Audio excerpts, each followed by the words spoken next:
Hello students.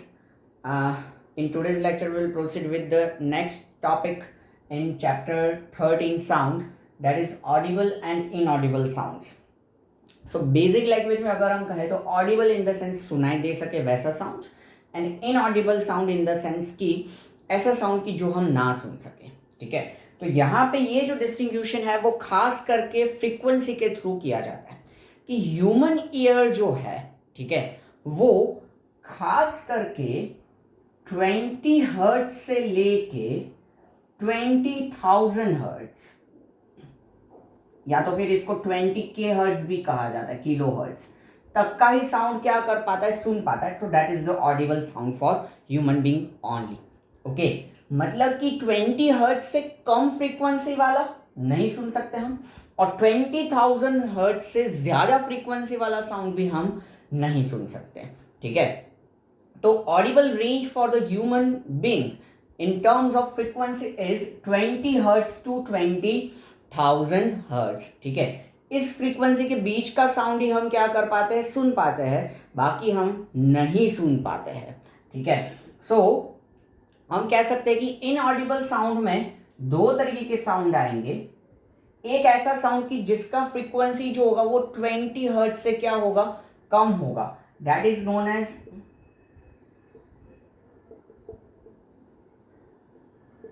Infrasonic sound, कि जिसका frequency 20 hertz से क्या होगा, कम होगा. एंड अल्ट्रासोनिक साउंड, कि जिसका फ्रीक्वेंसी जो होगा वो 20,000 हर्ट्ज से क्या होगा, ज्यादा होगा. ये दोनों तरीके के साउंड्स जो है वो हम ह्यूमन बींग्स जो है वो नहीं सुन पाते हैं.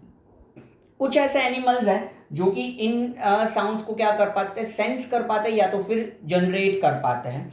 तो इंफ्रासोनिक साउंड जो है वो राइनोसॉरस जो है, ठीक है, यानी कि राइनोस जो है, ठीक है, वो क्या कर पाते हैं, इसको प्रोड्यूस कर पाते हैं, सेंस कर पाते हैं. राइनोसॉरस, ठीक है, ये इनको प्रोड्यूस कर पाते हैं और हम कह सकते हैं कि सेंस कर पाते हैं. बैट जो है, ठीक है, वो क्या करते हैं, अल्ट्रासोनिक साउंड जो है वो सुन पाते हैं, सेंस कर पाते हैं और समझ पाते हैं. ठीक है, और प्रोड्यूस भी कर पाते हैं. ओके, तो ये कुछ एनिमल्स है जो कि इनको क्या कर पाते हैं, सेंस कर पाते हैं और या तो फिर प्रोड्यूस कर पाते हैं. ह्यूमन बीइंग्स इनको नहीं सुन सकते. ठीक है, तो कुछ ऐसे साउंड्स है कि जिनका फ्रीक्वेंसी 20 हर्ट्ज से भी कम है. ठीक है, तो वो हम नहीं सुन पाएंगे. अब आप कहोगे कि ये हाथ जो है हम वाइब्रेट कर ही रहे हैं ना, तो इसका आवाज भी आना चाहिए. तो क्यों नहीं आता, क्योंकि ये इंफ्रासोनिक साउंड है. ठीक है, एक सेकेंड में 20 वाइब्रेशंस हो, 20 हर्ट्ज इन द सेंस, एक सेकेंड में 20 वाइब्रेशंस या उससे ज्यादा वाइब्रेशंस हो तो ही हम सुन पाएंगे. 20 से कम, ये एक सेकेंड तो हो गया, लेकिन इसमें वाइब्रेशंस 20 नहीं हुए, इसलिए ये हम नहीं सुन पाते हैं. एंड लाइक सेम वे, जो टू लाउड साउंड, लाउड नहीं कह सकते यहाँ पे, जिसका टू बच फ्रीक्वेंसी ज्यादा है, वैसा साउंड यानी कि 20,000 हर्ट्ज से ज्यादा फ्रीक्वेंसी वाला साउंड भी ह्यूमन ईयर जो है वो सेंस नहीं कर सकता. Here in terms of frequency we are talking, not in terms of loudness. Okay, तो वैसे साउंड जो है वो अल्ट्रासोनिक साउंड है, जिसको भी हम सेंस नहीं कर पाते. लेकिन अल्ट्रासोनिक साउंड जो है उसके यूजेज काफ़ी ज़्यादा है हमारे लिए. ठीक है, मेडिकल पॉइंट ऑफ व्यू ये खास करके यूज़ होता है. ठीक है, कि प्रेग्नेंट वुमन के स्टमक के अंदर फीटस जो होता है, यानी कि बेबी जो होता है, उसका कितना ग्रोथ हुआ है ये जानने के लिए अल्ट्रासाउंड यूज होता है. ठीक है, ये अल्ट्रासाउंड एक one kind of test is that, कि जिसके थ्रू क्या किया जाता है, उसका एक हम कह सकते हैं कि ट्रांसमीटर होता है. वो ट्रांसमीटर स्टमक के ऊपर घुमाया जाता है और स्टमक के अंदर जो भी फीटस है उसका ग्रोथ जो है वो स्क्रीन के ऊपर डिस्प्ले किया जाता है. ठीक है, तो इससे हम उसका प्रोग्रेस जान सकते हैं. फिर कोई भी ओशन वगैरह है तो उसकी डेप्थ मेजर करने के लिए भी क्या किया जाता है, ये यूज़ किया जाता है अल्ट्रासाउंड. फिर मेडिकल में आर्थराइटिस है या ऐसे बोन के रिगार्डिंग कोई अलग अलग डिजीज़ है तो वो जांचने के लिए भी अल्ट्रासाउंड यूज़ किया जा सकता है. अलग अलग जो हमारे ब्रिक्स है या तो फिर बड़े बड़े सीमेंट ब्लॉक्स है तो उनके अंदर कोई क्रैक या डिफेक्ट नहीं है, ये देखने के लिए भी अल्ट्रासाउंड का यूज़ किया जाता है। तो इस तरीके से अल्ट्रासोनिक साउंड इन अलग अलग तरीकों से हमारे लिए क्या है, वो यूजफुल है, but it is not sensible to us, so it is inaudible sound. Okay, and infrasonic sound के कुछ मेजर यूजेस नहीं है, but it is a inaudible sound जो कि हम सुन नहीं पाते हैं। ठीक है, तो हम कौन सा 20 हर्ट्ज से लेके 20,000 हर्ट्ज के बीच में जिसका भी फ्रीक्वेंसी है वैसा साउंड हम सेंस कर पाते हैं या तो फिर सुन पाते हैं, बाकी साउंड हम नहीं सुन पाते हैं। ठीक है, तो this is all about the Audible and inaudible sound. इस तरीके से कीवर्ड में आपको लिखना हो तो आप लिख सकते हो। इससे आप क्या कर सकते हो, जैसे मैंने इलेबरेट किया वैसे इलेबरेट करके टॉपिक के बारे में लिख सकते हो जब भी कुछ भी पूछा जाए। ओके, तो ये आप लिख लीजिए। फिर हम जाते हैं नॉइज एंड म्यूजिक के ऊपर।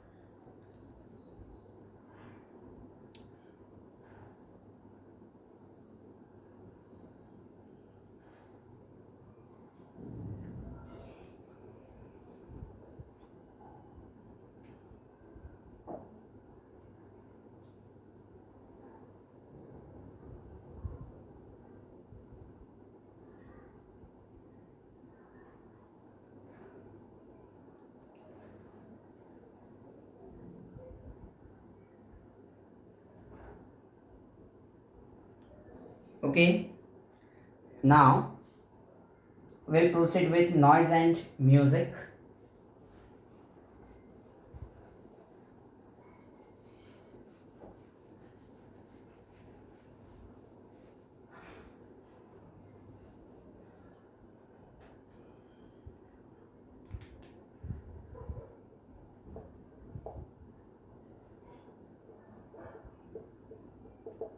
ओके, सो सबसे पहले नॉइज।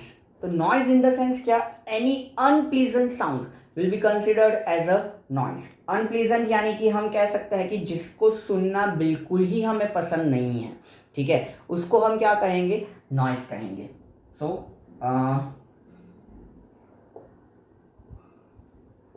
अनप्लीजेंट साउंड, ओके, कि जिसको हमें सुनना बिल्कुल ही पसंद नहीं है वो हमारा क्या होगा, हम कह सकते हैं कि नॉइज होगा। कि जो हमारे ब्रेन के ऊपर और ख़ास करके हम कह सकते हैं कि हमारे सेंसिबल ऑर्गन के ऊपर क्या करेगा, एक तरीके का हम कह सकते हैं कि, जस्ट अ मिनट,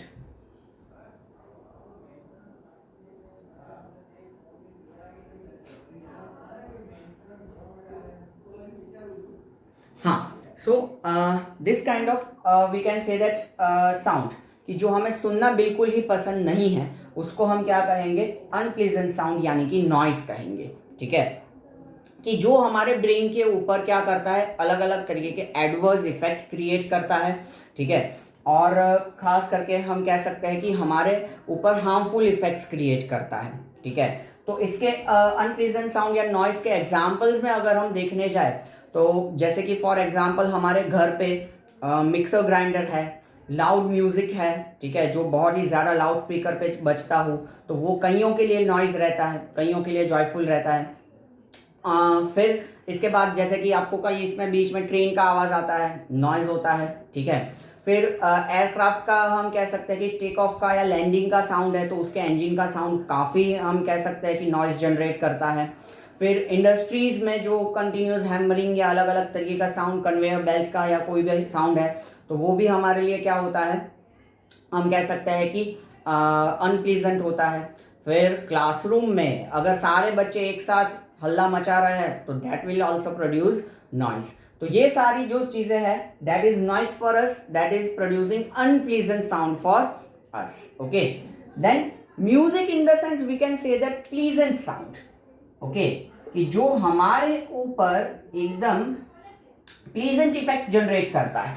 ठीक है, हमें जिसको सुनना पसंद होता है, ठीक है, वैसा साउंड हमारे लिए क्या होगा, म्यूजिकल साउंड होगा। इसमें हमारे अलग अलग इंस्ट्रूमेंट्स तो आ ही गए। ठीक है, कि जो अलग अलग इंस्ट्रूमेंट हमारे क्या करते हैं, म्यूजिकल साउंड प्रोड्यूस करते ही है, तो वो तो है ही, लेकिन इसके साथ साथ में यहाँ पे हम कह सकते हैं कि कोई पर्टिकुलर सिंगर जो है वो अपनी मधुर आवाज़ में गा रहा है तो वो भी हमारे लिए म्यूजिकल साउंड होगा, प्लीजेंट इफेक्ट क्रिएट करेगा, हमें पीसफुलनेस दे सकता है, हमें जॉयफुल हम कह सकते हैं कि मोमेंट्स हमारे लिए क्रिएट करेगा। ठीक है, या तो फिर हमें इन शॉर्ट हम कह सकते हैं कि हमारा मूड प्लीजेंट करेगा, फ्रेश करेगा, तो वैसा साउंड जो होगा उसको हम क्या कहेंगे, म्यूजिक कहेंगे। ठीक है, तो इसी के बेस्ड यहाँ पे हमारा नेक्स्ट टॉपिक है, that is musical instruments.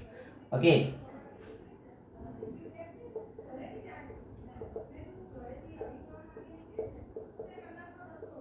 Musical instrument. Okay, तो म्यूजिकल इंस्ट्रूमेंट्स में इनके अंदर जो वाइब्रेटिंग ऑब्जेक्ट होते हैं ना, उसके बेसिस पे इनके टाइप्स है। ठीक है, तो इसके अंदर सबसे पहले स्ट्रिंग बेस्ड है, फिर इसके बाद इसमें आएगा मेम्ब्रेन बेस्ड, या तो फिर अच्छा ठीक है विंड बेस्ड है तो विंड बेस्ड हम ले लेते हैं। फिर इसमें है मेम्ब्रेन और प्लेट। ये जो है वो अलग अलग तरीके के ये म्यूजिकल इंस्ट्रूमेंट्स हैं। इनके अंदर जो चीज वाइब्रेट होती है इसके ऊपर इनके टाइप्स हैं, string, wind, membrane end plate, ये वाइब्रेट होते हैं। स्ट्रिंग वाइब्रेट होते हो वैसे हमारे इंस्ट्रूमेंट्स अगर हम देखें तो जैसे सितार है, गिटार है, ठीक है, तो ये स्ट्रिंग बेस्ड इंस्ट्रूमेंट है। वीणा है, ओके, तो ये सारे हमारे स्ट्रिंग बेस्ड इंस्ट्रूमेंट है कि जिसमें स्ट्रिंग रहता है, जिसके वाइब्रेशन के थ्रू म्यूजिकल साउंड जनरेट होता है। फिर विंड में अगर हम देखें तो फ्लूट है, फिर ट्रम्पेट है, तो ये सारे जो इंस्ट्रूमेंट है जिसमें विंड ब्लो किया जाता है और वो विंड जो है वो वाइब्रेशन के थ्रू क्या होता है, निकलता है, that is known as, we can say that wind based musical instruments, उनको हम विंड बेस्ड कहेंगे। Then membrane based in the sense membrane होगा और वो मेम्ब्रेन क्या होगा, वाइब्रेट होगा, उससे हम कह सकते हैं कि प्लीजेंट साउंड जनरेट होता है, कि जिसमें हमारा आएगा ढोलक, फिर ड्रम, ये सारे मेम्ब्रेन जो होते हैं उनके वाइब्रेशंस जनरेट होते हैं और वो वाइब्रेशंस के थ्रू क्या होता है, प्लीजेंट साउंड जनरेट होता है।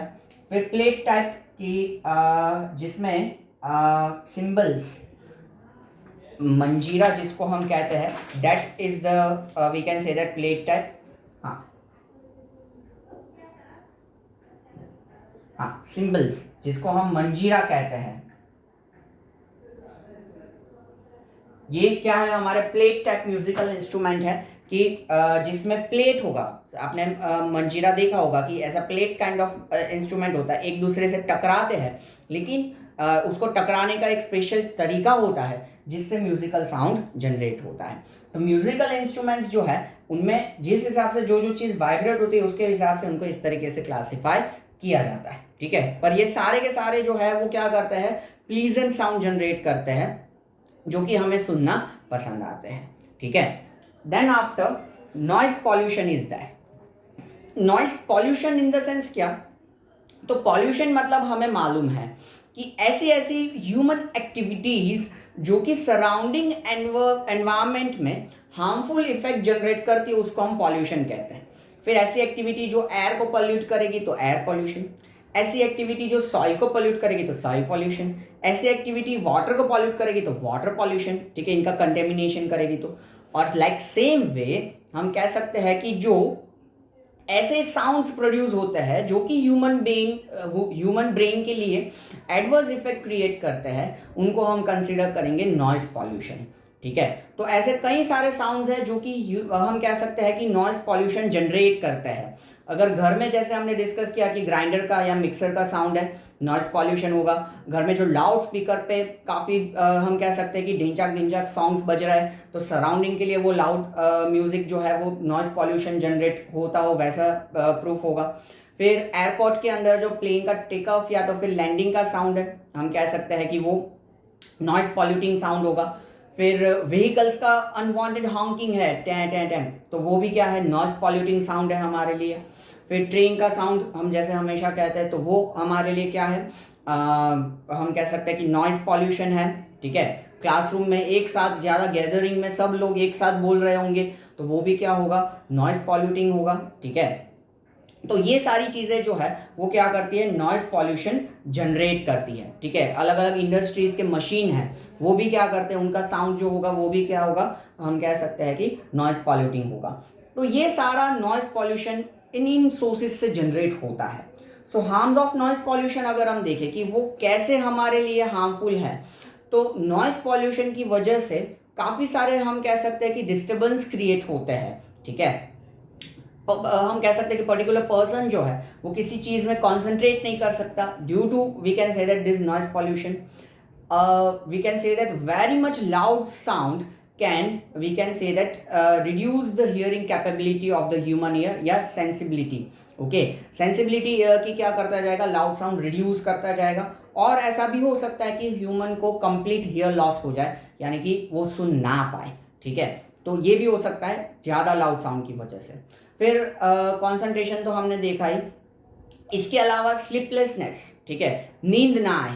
ठीक है, वैसा भी ये लाउड साउंड की वजह से होता है। खास करके आपने ये नवरात्रि के दिनों में देखा होगा कि क्या होता है कि सोसाइटी के या नियर बाय में अगर कोई भी ये फंक्शन चलता है एंड ड्यू टू वन और द अदर रीज़न हमें सोना है तो हम सो नहीं पाएंगे। अगर हमारा कल एग्जाम है और हमें पढ़ना है तो हम उसमें कॉन्सेंट्रेट नहीं कर पाएंगे due to the loud sound. ठीक है, ये पॉसिबल नहीं होता। कईयों का उल्टा ही होता है कि भाई हेडफोन पर आके अच्छे से सॉन्ग सुनेंगे तो ही समझ में आता है, तो ही कॉन्सेंट्रेट कर पाते हैं। So that is the, we can say that again vary as per the nature of the human being. Okay, फिर हाइपरटेंशन जो है वो भी लाउड साउंड क्रिएट करता है या उसको इंक्रीज करता है। ठीक है, बंदा जो है वो क्या हो पाएगा, इससे बाहर नहीं आ पाएगा। म्यूजिक प्लीजेंट इफेक्ट देता है, तो अगर बंदा टेंशन में है तो भी म्यूजिक सुनेगा तो वो अच्छा फील करेगा, लेकिन अगर वो नॉइस सुनेगा तो वो ज़्यादा चिड़चिड़ा बन जाएगा। ठीक है, तो ये एक हम कह सकते हैं कि प्रॉब्लम है। देखो यही ना, loud noise can cause irritation and headache, irritate कर देगा पर्सन को, हेडेक करेगा क्रिएट। ठीक है, and disturbs and everything। okay, now measures to control the noise pollution। हम अब ये noise pollution को कैसे कंट्रोल कर सकते हैं, तो हमारे हाथ में जितनी चीज़ें हैं, पहली चीज़ कि भाई हमें लाउड म्यूजिक प्ले नहीं करना चाहिए, क्योंकि हमारी वजह से सराउंडिंग के लोग क्यों डिस्टर्ब हो। ठीक है, वो हमें नहीं करना चाहिए। फिर इसी वजह से आपने देखा है कि कई सारे अलग अलग डिस्कोटैक होते हैं, उसको स्पेसिफिकली क्या नाम देते हैं मुझे नहीं पता, पर वो हेडफोन के ऊपर चलता है। ठीक है, फ्रीक्वेंसी होता है, हेडफोन सबने डाले हुए होते हैं और हेडफोन पे गाना बजता है और सब एंजॉय करते हैं, ताकि इतना लाउड म्यूजिक हमें बजाना ना पड़े और हेडफोन पे सारे इफेक्ट्स आए तो बंदे एंजॉय भी कर सकते हैं। ठीक है, तो ये अच्छा तरीका है। फिर दूसरा, जैसे कि एयरपोर्ट का साउंड है तो वो हमारे लिए काफ़ी नॉइस पॉल्यूशन क्रिएट करता है, तो उसको रेसिडेंशियल एरिया से दूर रखना चाहिए ताकि वो नॉइस पॉल्यूशन ह्यूमन बीइंग के ऊपर हार्मफुल ना हो। वैसे ही जो इंडस्ट्रीज है जो नॉइस पॉल्यूशन क्रिएट करती है उनको भी क्या करना चाहिए, दूर रखना चाहिए, ताकि वो भी हमारे लिए ये जनरेट ना करे। ठीक है, फिर यस, बस्टिंग ऑफ क्रैकर, ये नॉइस पॉल्यूटिंग भी है और उसको हमें अवॉइड भी करना चाहिए, क्योंकि क्रैकर्स के बस्टिंग की वजह से तो काफ़ी सारा पॉल्यूशन, नॉइस पॉल्यूशन होगा, एयर पॉल्यूशन होगा एंड सॉइल पॉल्यूशन भी होगा, और मिलेगा कुछ भी नहीं, just we can see that fraction of second का एन्जॉयमेंट। उसमें भी एन्जॉयमेंट तो कुछ भी है नहीं ज़्यादा। ठीक है, तो इस वजह से क्रैकर्स तो हमें कभी भी बर्न नहीं करने चाहिए या बर्स्ट नहीं करने चाहिए। ठीक है, किसी भी तरीके के, क्योंकि वो एयर पॉल्यूशन जनरेट करता है, इतने हार्मफुल गैसेस रिलीज करता है। यू कैन कंपेयर, हाँ, कि आप दिवाली से पहले वाले इंडिया के एनवायरमेंटल इमेजेस देखोगे और दिवाली के ड्यूरेशन में देखोगे तो उसमें आपको तुरंत ही पता चल जाएगा कि दिवाली टाइम पे इंडिया के ऊपर कितना पॉल्यूशन होता है। ठीक है, वो आप इजीली कंपेयर कर सकते हो, गूगल सर्च कर सकते हो। ठीक है, कि images during this and this comparison, तो काफ़ी सारे इमेजेस ऐसे आपको मिलेंगे कि जिसमें ये पॉल्यूशन होता है। और उसके अलावा ये नॉइस पॉल्यूशन तो होता ही है। ठीक है, लाउड स्पीकर हो गया, हाँ, and the main thing that is trees should be planted, क्योंकि ये जितने ज़्यादा ट्रीज होंगे वो नॉइस को क्या करेंगे, एब्जॉर्ब करेंगे, और उतना नॉइस पॉल्यूशन जो होगा वो क्या होगा, कम होगा। इसलिए हो सके उतने ज़्यादा हमें क्या करना चाहिए, ट्रीज प्लांट करने चाहिए। ओके, सो ये सारी चीज़ें हमने इन चैप्टर के अंदर पढ़ी। ठीक है, पहले हमने साउंड के बारे में पढ़ा कि साउंड क्या है, तो it's we can say that sensation to the human ear, और हम कह सकते हैं कि sound is a form of energy. फिर हमने देखा कि कैसे साउंड प्रोड्यूस होता है, तो वाइब्रेशंस के थ्रू साउंड प्रोड्यूस होता है। प्रोपोगेट कैसे होता है, तो ये वाइब्रेशंस जो है वो पार्टिकल्स एक दूसरे को ट्रांसमिट करते हैं और इसके थ्रू साउंड जो है वो वाइब्रेशन के थ्रू प्रोपोगेट होता है। इसी से हमने देखा कि साउंड को प्रोपोगेट होने के लिए मीडियम की ज़रूरत पड़ती है। वैक्यूम में साउंड जो है वो ट्रैवल नहीं कर सकता है। ह्यूमन बीइंग में साउंड कैसे प्रोड्यूस होता है, तो वोकल कॉर्ड के वाइब्रेशंस के थ्रू ह्यूमन बीइंग में साउंड प्रोड्यूस होता है। ह्यूमन बीइंग कैसे सेंस करते हैं, तो ईयर है, ईयर का वर्किंग हमने पूरा देखा कि किस तरीके से साउंड ईयर ड्रम से वाइब्रेट होके तीनों bones hammer, anvil and stirrup जो इसको एम्पलीफाई करते हैं, कॉक्लिया में नर्व सेल्स जो होते हैं वो इसको सेंस करते हैं और ऑडिटरी नर्व के थ्रू ब्रेन तक भेजते हैं, जिससे हम ये सेंस कर पाते हैं। फिर हमने कुछ टर्म्स देखे, एम्पलीट्यूड यानी कि maximum displacement of the oscillating object, फिर टाइम पीरियड यानी कि एक ऑसिलेशन कंप्लीट करने में कितना टाइम लगता है वो, और फ्रीक्वेंसी यानी कि यूनिट टाइम यानी कि 1 सेकेंड में कितने ऑसिलेशंस हुए। ये अलग अलग हमने टर्म्स देखे, उसके रिलेटेड सैम्पल प्रॉब्लम्स देखे। फिर कैरेक्टरिस्टिक्स देखी कि लाउडनेस जो कि एम्पलीट्यूड के स्क्वायर के प्रोपोर्शन में है, ठीक है, जितना ज़्यादा लाउड साउंड जितना ज़्यादा एम्पलीट्यूड उसके स्क्वायर के प्रोपोर्शन में लाउडनेस ज़्यादा हो जाएगा। फिर हमने पिच देखा जो कि डायरेक्टली फ्रीक्वेंसी से प्रोपोर्शनल में रहता है। हाई पिच यानी कि हाई फ्रीक्वेंसी यानी कि श्रिल साउंड, लो पिच यानी कि वी कैन से दैट हम लेस फ्रीक्वेंसी साउंड, ओके, वो हमने देखा। क्वालिटी हमने देखा कि भाई अलग अलग साउंड का क्वालिटी अलग अलग होता है, जिससे हम उनको रिकॉग्नाइज कर पाते हैं, ठीक है। ऑडिबल इनऑडिबल साउंड हमने देखा, ठीक है, इससे पहले कि 20 हर्ट्ज से 20,000 हर्ट्ज वाला साउंड हम सुन पाते हैं, ठीक है, उससे कम या ज़्यादा फ्रीक्वेंसी वाला हम नहीं सुन पाते। 20 हर्ट्ज से कम वाला इंफ्रासोनिक साउंड, 20,000 हर्ट्ज से ज़्यादा वाला अल्ट्रासोनिक साउंड। अल्ट्रासोनिक साउंड के कुछ यूजेज हमने देखे, मेडिकल में है वगैरह वगैरह, वो यूजेज हमने उसके ऑब्जर्व किए हुए हैं, ठीक है। फिर हमने देखा नॉइज एंड म्यूजिक, नॉइज यानी कि अनप्लीजेंट साउंड, म्यूजिक यानी कि प्लीजेंट साउंड। अलग अलग म्यूजिकल इंस्ट्रूमेंट्स जो कि प्लीजेंट साउंड अलग अलग चीज़ों के वाइब्रेशन से जनरेट करते हैं। सितार, गिटार, वीणा है, विंड में है, फ्लूट है, ट्रम्पेट है, फिर ये मेम्ब्रेन बेस्ड है तो ढोलक, ड्रम, प्लेट है तो ये सिंबल्स है। तो ये सारे जो इंस्ट्रूमेंट्स हैं उसमें अलग अलग चीज़ें वाइब्रेट होती है, जिससे प्लीजेंट साउंड जनरेट होता है। नॉइज पॉल्यूशन के बारे में देखा कि अलग अलग चीज़ें जो है वो अनप्लीजेंट साउंड जनरेट करती है, नॉइज पॉल्यूशन फैलाती है, ठीक है। उसके एडवर्स इफेक्ट्स देखें कि कॉन्सेंट्रेशन डिस्टर्बेंस, हेडेक, इरिटेशन, ठीक है, हेयर लॉस, ये सारी चीज़ें, हाइपरटेंशन, ये सारी चीज़ें हम कह सकते हैं कि नॉइज़ पॉल्यूशन क्रिएट करता है। And how to avoid noise pollution, उसके हमने अलग अलग पैरामीटर्स देखे। अनवांटेड हॉकिंग हमें नहीं करना चाहिए, ठीक है, लाउड स्पीकर्स हमें ऐसे नहीं करने चाहिए, क्रैकर्स नहीं जलाने चाहिए, ठीक है, ऐसी ऐसी इंडस्ट्रीज, एयरपोर्ट्स, ये सारी चीज़ें रेसिडेंशियल एरिया से दूर रखनी चाहिए, ठीक है। तो ये सारा हमने साउंड में देखा, ओके। तो पूरे नोट्स आपको अच्छे से पढ़ने हैं चैप्टर के, okay. Here we are ending this chapter and lecture. So मिलते हैं नेक्स्ट लेक्चर में, अलग कोई चैप्टर शुरू करेंगे। तब तक take care, see you soon.